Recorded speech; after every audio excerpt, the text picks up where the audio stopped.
देखो भाई अपन ने बटनेर देखा। अब आगे अपन लोग जो देखेंगे जूनागढ़ का किला। तो बताओ जूनागढ़ का किला कौन से जिले में है भाई? जूनागढ़ बताओ बीकानेर में।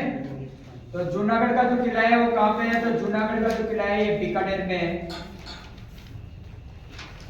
तो जूनागढ़ के बारे में बात करें तो सबसे पहले इसके निर्माण के बारे में बात करेंगे।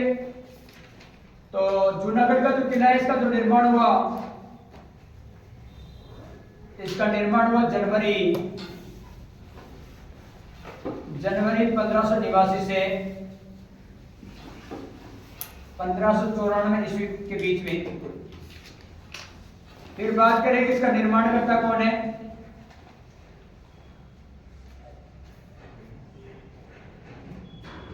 तो इसके निर्माणकर्ता की बात करें तो इसका निर्माणकर्ता का नाम है राय सिंह।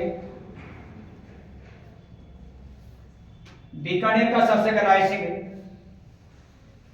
फिर बात करें कि इसका जो वास्तुकार है, वास्तुकार कौन हुआ, इसको बनाने वाला कौन है? तो इसका वास्तुकार का नाम था करमचंद।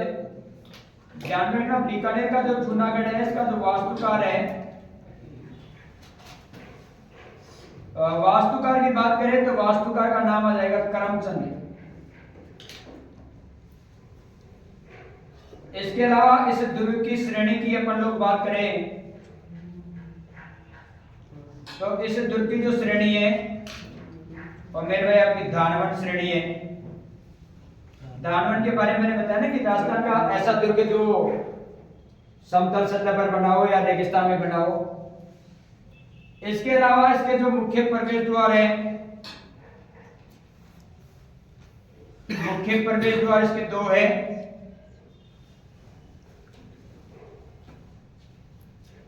कर्णपोल और सूरजपोल। कर्णपोल और दूसरा है भाई सूरजपोल।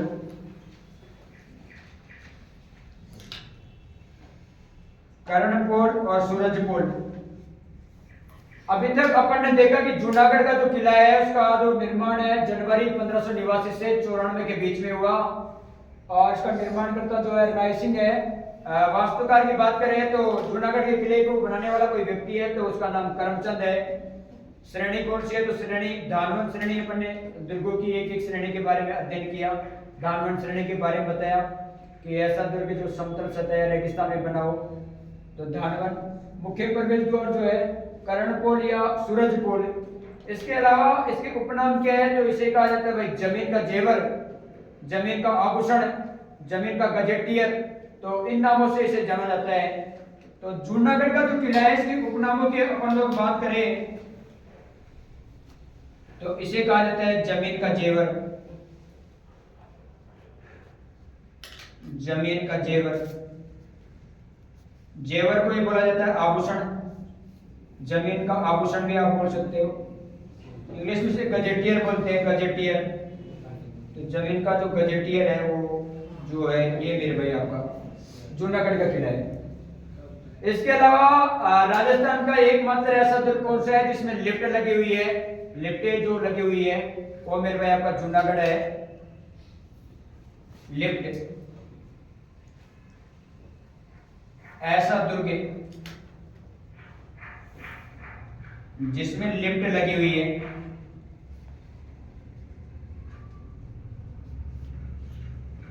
जिसमें लिफ्ट लगी हुई है, जिसमें लिफ्ट लगी हुई है। ठीक है भाई। इसके अलावा महाराजा यहाँ का बीकानेर के शासक हुआ, शासक का नाम था महाराजा गंगा सिंह। और गंगा सिंह ने बहुत सारे मंदिरों का निर्माण भी करवाया। उसे आधुनिक भारत के मंदिरों का निर्माता भी बोल सकते हो क्योंकि उसने बहुत सारे मंदिरों का निर्माण करवाया। तो गंगा सिंह के पास में एक लड़ाकू विमान था। वो लड़ाकू विमान आज भी इस जूनागढ़ के किले में रखा हुआ है। तो गंगा सिंह का लड़ाकू विमान किस दुर्ग में रखा हुआ है? तो वो आंसर होगा आपका जूनागढ़। गंगा सिंह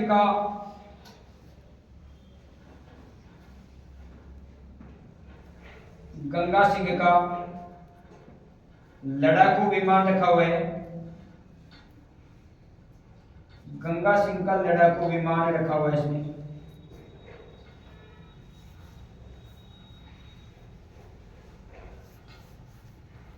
मेरे भाई बात है 1568 ईस्वी की।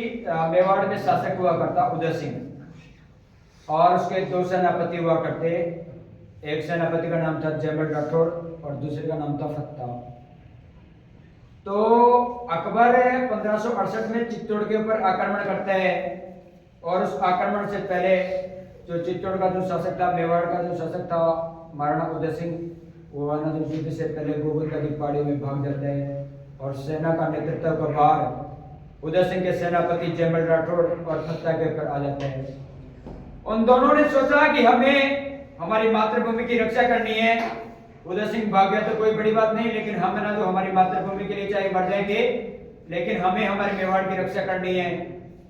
तो अकबर का आक्रमण होता है और उस आक्रमण में जयमल और फत्ता है ना जो बहादुरी के साथ में लड़ते हैं। जयमल का भतीजा कल्लाजी राठौड़ अपने चाचा जयमल को कंधों के ऊपर बिठा करके युद्ध करता है। अपन ये देखा, फिर इस युद्ध करते हुए को देखकर अकबर है ना जो जयमल राठौड़ और फत्ता से बहुत ज्यादा प्रभावित हुआ।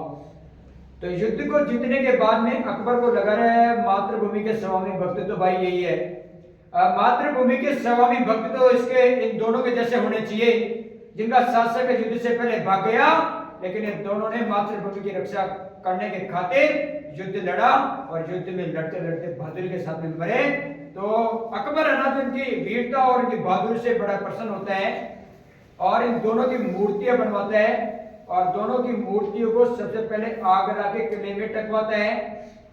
फिर बाद में बीकानेर का शासक राय सिंह है जो जूनागढ़ के किले का निर्माण करवाता है और फिर बीकानेर के शासक राय सिंह ने आगरा से जयमल राठौड़ और फत्ता की मूर्तियों को जूनागढ़ में ला करके लगाया और जूनागढ़ में जो दो दरवाजे हैं ना, कर्णपोल और सूरजपोल, इनके ऊपर जयमल राठौड़ व फत्ता, जयमल राठौड़ व फत्ता की मूर्ति लगी हुई है भाई। जयमल राठौड़ व फत्ता की मूर्ति लगी हुई है, मूर्ति लगी हुई है। अभी तक अपन ने जूनागढ़ के किले के बारे में ज्यादा बातें नहीं देखी, अभी तक अपन ने इसके बेसिक बातें देखी है। सबसे पहले अपन ने ये देखा कि जूनागढ़ का किला कौन से जिले में, तो बीकानेर में है। इसका निर्माण देखा जनवरी 1589 से 1594 के बीच में इसका निर्माण हुआ। निर्माण करवाया राय सिंह ने। इसको बनाने वाला व्यक्ति कौन है, वास्तुकार कौन है, तो करमचंद है। श्रेणी कौन सी है, तो इसकी धार्मिक श्रेणी है। मुख्य प्रवेश द्वार इसके दो है, कर्णपोल और सूरजपोल, जिन दोनों द्वारों के ऊपर जयमल राठौड़ और फत्ता की मूर्ति लगी हुई है जो मेवाड़ के सेनापति हुआ करते हैं उदय सिंह के। उपनाम जमीन का जेवर, आभूषण, गजेटियर के नाम से जाना जाता है। ऐसा दुर्ग जिसमें लिफ्टें लगी हुई है, ऐसा दुर्ग जिसमें महाराजा गंगा सिंह का लड़ाकू विमान रखा हुआ है, तो वह दुर्ग है आपका जूनागढ़। अब अपन लोग जूनागढ़ के किले के मंदिरों की अपन लोग बात करें तो अपन लोग देखेंगे भाई जूनागढ़ के मंदिर, और जूनागढ़ के मंदिरों में सबसे पहला जो आएगा वो आएगा 33 करोड़ देवी देवताओं का जो मंदिर। पहला जो मंदिर आएगा 33 करोड़ देवी देवताओं का मंदिर,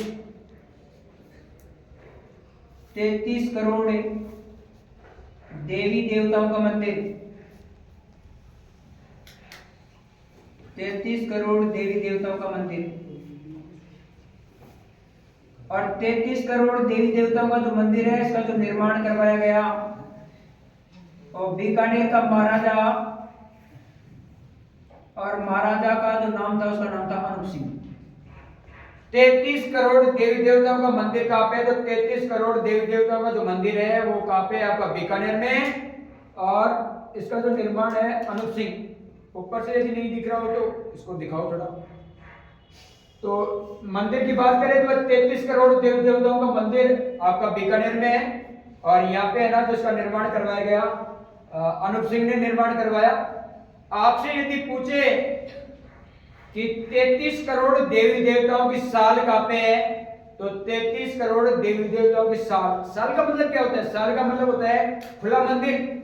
तो 33 करोड़ देवी देवताओं का जो साल है वो मंडोर जोधपुर में, ध्यान रखना, नोट डाल के लिख लेना इसको। 33 करोड़ देवी देवताओं की साल पूछे,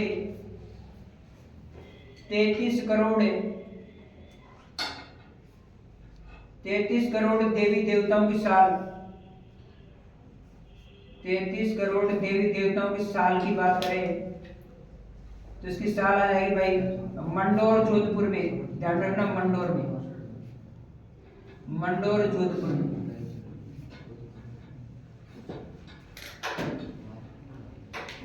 आगे अपन लोग जूनागढ़ के मंदिरों की ओर देखें तो एक और मंदिर यहाँ पे बना हुआ है। मैंने बताया लक्ष्मी नाथ का मंदिर पूछे तो कहाँ पे है? लक्ष्मी नाथ का मंदिर है आपका जैसलमेर में। और लक्ष्मी नारायण का मंदिर आपसे पूछे तो लक्ष्मी नारायण का जो मंदिर है वो मेरे भाई आपका बीकानेर में है, ध्यान रखना।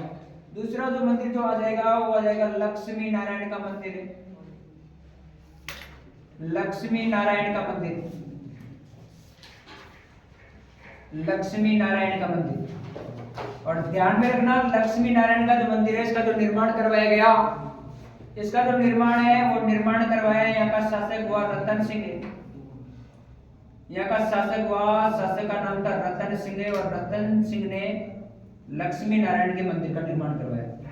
इसके अलावा बीकानेर का एक शासक हुआ, शासक का नाम था राव दुहड़ है। राव दुहड़ है ना जो कर्नाटक से एक माता की मूर्ति लेकर के आया और उस माता का नाम था नागणेची माता। उसका मूल नाम तो चक्रेश्वरी माता था और वो ना जो एक लकड़ी का बना हुआ तोरण उसका मूर्ति हुआ करती। तो जब ये उसको कर्नाटक से लेकर के आया तो उस माता ने शर्त रखी थी कि भाई तुम है ना जो जहां पर भी मुझे रास्ते में रोक दोगे, मेरी मूर्ति को जहां पे रख दोगे वहीं पे मेरा मंदिर बन जाएगा। तू है ना जो राजस्थान में, यदि कर्नाटक से राजस्थान में मूर्ति को लेकर के चल रहा है तो मेरी मूर्ति को रास्ते में मतलब रोकना मत, किसी स्थान पर रखना मत। जहां पे आप मूर्ति को रख दोगे वहीं पे मेरी मूर्ति है ना, वहीं पे मेरा मंदिर बनेगा। तो राव दुहड़ ना जिस मूर्ति को कर्नाटक से लेकर के आता है और मेरे भाई नागाना गांव, एक बाड़मेर में एक स्थान है नागाना, नागाना गांव में आकर के, और वो है ना तुझे विश्वास नहीं हुआ कि बोले माता का चमत्कार तो मैं देख लूं। तो नागाना गांव बाड़मेर में जैसे उस मूर्ति को रखा, उस तोरण को रखा, तो वहीं पे ना तो माता का मंदिर बनवाया, वहीं पे ना तो माता समाहित हो गई। और माता फिर बाद में बोलते भाई मेरा मंदिर जो बने और नागाना गांव बाड़मेर में ही बने गई। तो शुरुआत में इसका मंदिर फिर इसको है ना जो बीकानेर में बनाया गया, लेकिन बाद में जो इसकी मूर्ति बनाई गई वो नागाना गांव में बनाई गई। और नागाना गांव में बनने के कारण ही चक्रेश्वरी माता का मूल नाम पड़ा नागणेची माता। नागाना गांव में मंदिर होने के कारण इसका नाम पड़ा नागणेची माता। तो राव दुहड़ ने नागणेची माता का मंदिर का निर्माण भी करवाया। राव दुहड़ ने नागणेची माता, नागणेची माता, नागणेची माता के मंदिर का निर्माण करवाया, नागणेची माता के मंदिर का निर्माण करवाया, नागणेची माता के मंदिर का निर्माण करवाया। एक और बात ध्यान में रखना, जो जूनागढ़ का जो किला है ना वो एक इसके पास में एक झील पड़ती है। झील के बारे में तुम सभी लोग जानते होंगे कि सूरसागर झील कहाँ पे है। तो सूरसागर झील जो है बीकानेर में है। तो सूरसागर झील के किनारे आपका ये जूनागढ़ का किला बसा हुआ है। सूरसागर झील के किनारे बसा हुआ है। सूरसागर, सूरसागर झील के किनारे।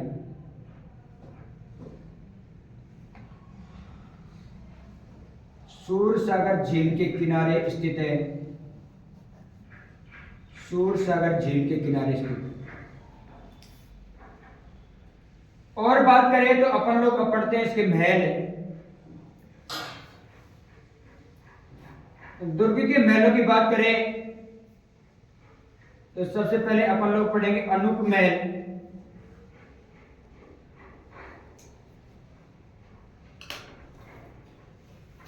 अनूप महल की बात करें तो अनूप महल का जो निर्माण करवाया और बीकानेर के शासक अनूप सिंह ने करवाया, ध्यान रखना।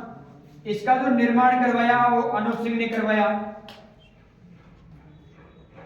निर्माण जो करवाया वो अनूप सिंह ने करवाया। इसके अलावा इस महल का महत्व क्या है जूनागढ़ में? तो इस महल का महत्व इस बात के लिए है कि इस महल में बीकानेर के शासकों का राज्याभिषेक हुआ करता। क्वेश्चन आपसे पूछ सकते हैं कि बीकानेर के शासकों का राज्याभिषेक किस महल में हुआ करता? तो अनूप महल में बीकानेर के शासकों का राज्याभिषेक बीकानेर के शासकों का शासकों का राज्याभिषेक हुआ करता। बीकानेर के शासकों का राज्याभिषेक हुआ करता। और शुरुआत में जब ये महल बना उस समय जो राज्याभिषेक का कार्य है ना, जो दो व्यक्ति किया करते, एक का नाम था पल्लू गोदारा, एक का नाम था पल्लू गोदारा, दूसरे का नाम था पांडुसारण। पांडुसारण फिर बाद में इन दोनों के बीच में मतभेद होता है और बीकानेर का शासक भी चेंज होता है। बीकानेर का शासक आता है बीका, और बीका ने ही बीकानेर शहर बसाया था। राती घाटी नामक स्थान पर आखा तीज के दिन बीकानेर की स्थापना राव बीका के द्वारा की गई थी। तो मेरे भाई पांडुसारण और पल्लू गोदारा के बीच में मतभेद होता है, तो पांडुसारण को है ना तो पल्लू गोदारा और उसके साथ में बीका मिल जाता है, तो पल्लू प्लस बीका ने मिलकर पांडुसारण को पराजित किया। पांडुसारण को पराजित किया।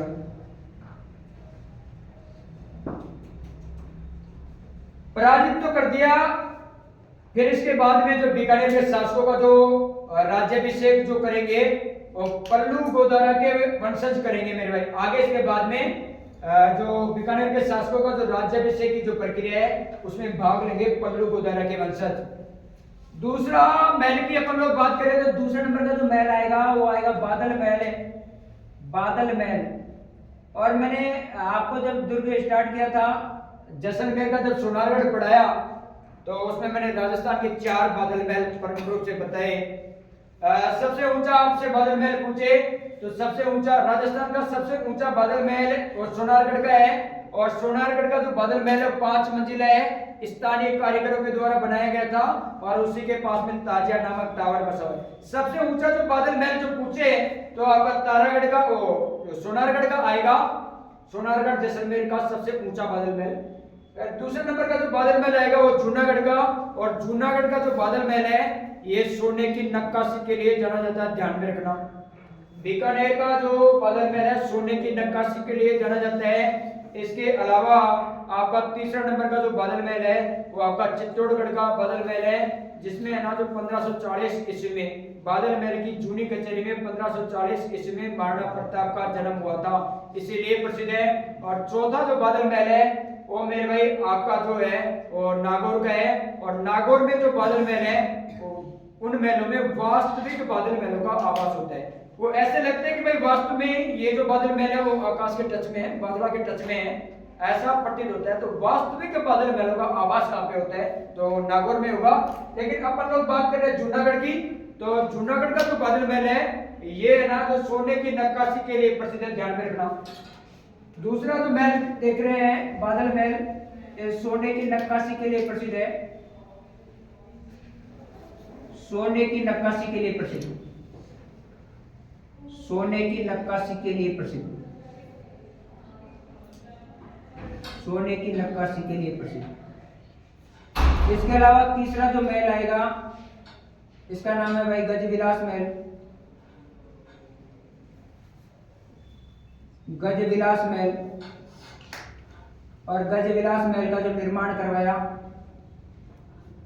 वो गंगा सिंह ने करवाया। और ध्यान में रखना इस महल के जो बेड है बिस्तर है वो सभी सोने चांदी से निर्मित है। इसके जो बेड है बिस्तर वेशभूषा भी, वेशभूषा ये सोने चांदी से निर्मित है भाई,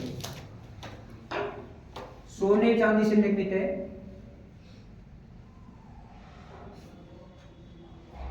सोने चांदी से निर्मित।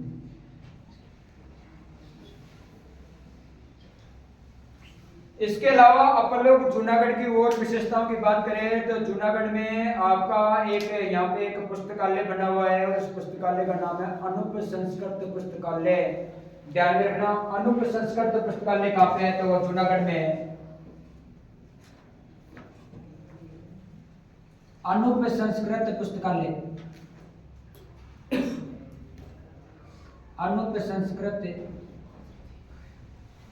पुस्तकालय स्थित है।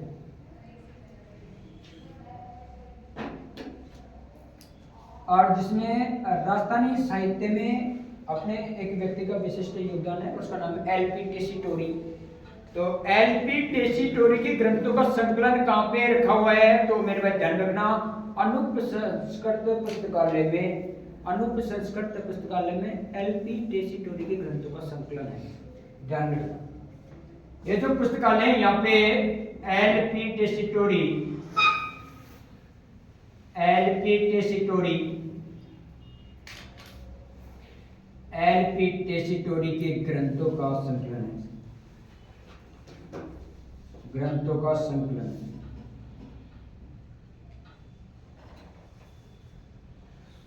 उतारो एक बार वापस देख लो। अपन ने देखा जूनागढ़ का किला, जूनागढ़ का किला कहाँ पे है? तो आपका जूनागढ़ का किला कहाँ पे भाई? बीकानेर में। इसका जो निर्माण करवाया जनवरी 1589 से 94 ईस्वी में निर्माण करता राय सिंह है। वास्तुकार की बात करें तो करमचंद है। श्रेणी की बात करें तो धानवन श्रेणी, और धानवन के बारे में बताया कि वह श्रेणी, वह दुर्ग जो समतल या रेगिस्तान में बसा हुआ धानवन श्रेणी का दुर्ग कहलाता है। मुख्य प्रवेश द्वार कर्णपुर और सूरजपुर, और जिन दोनों द्वारों के ऊपर जयमल राठौड़ और फत्ता सिसोदिया की मूर्ति लगी हुई है। उपनाम जमीन का जेवर, आभूषण, गजेटियर इसे कहा जाता है। ऐसा दुर्ग जिसमें लिफ्ट लगी हुई है तो आपका जूनागढ़ आएगा। गंगा सिंह का लड़ाकू विमान किस दुर्ग में रखा हुआ है? तो जूनागढ़ आएगा। इसके अलावा मंदिरों की बात करें तो 33 करोड़ देवी देवताओं का मंदिर जूनागढ़ में निर्माण करवाया अनूप सिंह ने।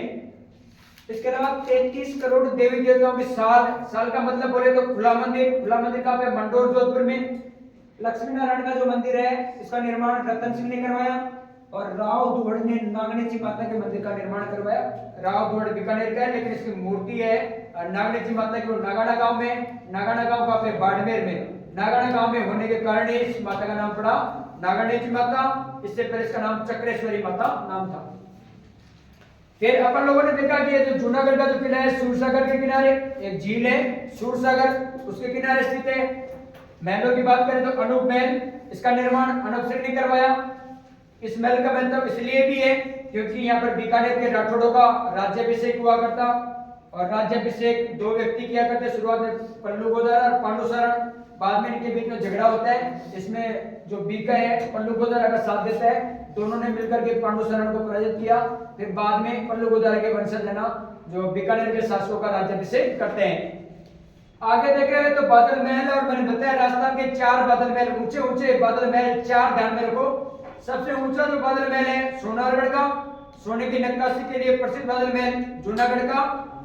वास्तविक बादल महलों का आवास कहाँ पे होता है? नागौर में। और 9 मई 1540 को बादल महल जो कुंभलगढ़ का जो बादल महल है उसकी जूनी कचहरी में महाराणा प्रताप का जन्म हुआ, इसलिए वो प्रसिद्ध है।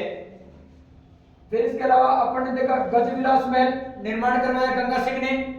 इसके बेड, बिस्तर, वेशभूषा सोने चांदी से निर्मित है। फिर अपन ने देखा अनूप संस्कृत पुस्तकालय कहाँ पे है? तो ये जूनागढ़ में है, और अनूप संस्कृत पुस्तकालय में एलपी टेसीटोरी के ग्रंथों का संकलन यहाँ पे किया गया है। तो ये मेरे भाई आपका जूनागढ़ था। अपन ने बहुत बेहतरीन तरीके से 3 दुर्ग अभी तक पढ़े हैं, सोनारगढ़, और फिर इसके बाद में भटनेर, और भटनेर के बाद में जूनागढ़, और बाकी का नेक्स्ट क्लास देखेंगे कल।